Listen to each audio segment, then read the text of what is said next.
స్తోత్రం కలుగుగాక. ప్రభువైన యేసుక్రీస్తు నామములో వారికి వారికి హ్యాపీ ఇండిపెండెన్స్ డే. ఇలారా యోవేలు గ్రంథం 2వ అధ్యాయం 41వ వచనములో భక్తుడైన యోవేలు ఈ రీతిగా సెలవిస్తూ ఉన్నాడు. దేశమా భయపడక సంతోషించి గంతులు వేయము, యెహోవా గొప్ప కార్యములు చేసెను. చిన్న ప్రార్థన చేసుకున్నాం. పరిశుద్ధాత్మ తండ్రి, మీకు వందనాలు స్తోత్రాలు చెల్లిస్తూ ఉన్నాం. నా తండ్రి, ఈ సమయంలో నా ప్రభువా మేము నీ సన్నిధిలో చేరి ఉండగా మరి రీతిగా నా ప్రభు నిన్ను కనపరచడానికి స్వతంత్ర దినోత్సవం నాడు మాకు ఇచ్చిన కృపకై స్తోత్రాలు. తండ్రి, చదువుబడిన వాక్యం భాగం ద్వారా నీ ప్రజలను దర్శించి బలపరిచి మహిమ పొందుకున్నాం. యేసు నామములో ప్రార్థిస్తున్నాం తండ్రి, ఆమేన్. ప్రియులారా, దేశమా అంటున్నాడు. దేశం అంటే నీవు నేనే. లోకంలో ఉన్న మనుషులందరూ కూడా దేశమనే అంటారు.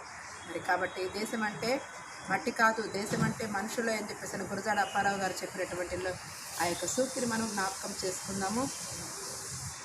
మనుషులే కానీ మనుషులు మృగాల్లాగా మారుతూ ఉన్నటువంటి ఈ దినాలలో స్వతంత్ర దినోత్సవాన్ని జరుపుకుంటూ ఉన్నాం. చూడండి, మొన్న మరి ఎంతోమంది 29 మంది క్రైస్తవుల్ని భయంకరంగా నరికి పడేసేశారు.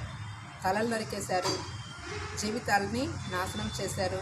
ఎక్కడ చూసినా కూడా బంగ్లాదేశ్లో కూడా అనేక మంది హిందువుల్ని భయంకరమైనటువంటి వేదనకి గురి చేస్తూ ఉన్నారని ఫ్రెడీ పాలన్న గారు కూడా ప్రార్థన చేయించారు. కాబట్టి ప్రియులారా, మరి లోకంలో ఉన్న మనుషులందరూ నశించిపోతూ ఉన్నారు. స్వతంత్ర దినోత్సవం జరుపుకోవడం మంచిదే, కానీ ఆత్మకి స్వాతంత్ర్యం కావాలి. మనిషి యొక్క మనస్సుకు స్వాతంత్ర్యం కావాలి. మనస్సు మారాలి. అందుకని యేసుప్రభు చెప్తున్నాడు, మారు మనస్సు, మీ మనస్సు మారి రూపాంతరం పొందండి అని. కోపాన్ని పాపాన్ని విడిచిపెడితేనే నిజమైన స్వాతంత్ర్యం. కోపంలో పాపంలో జీవిస్తూ స్వతంత్రతని మనం అనుభవిస్తున్నాం అనుకోవటం వ్యర్థమే. కాబట్టి కోపమే తన శత్రువు అంట.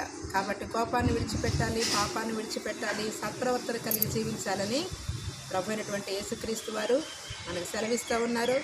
కాబట్టి మన హృదయంలో ఉన్నటువంటి కల్మషాన్ని తొలగించుకోవటమే నిజమైన స్వాతంత్ర్యం. దేవుడి వాక్యం దీవించును గాక. May God bless you all.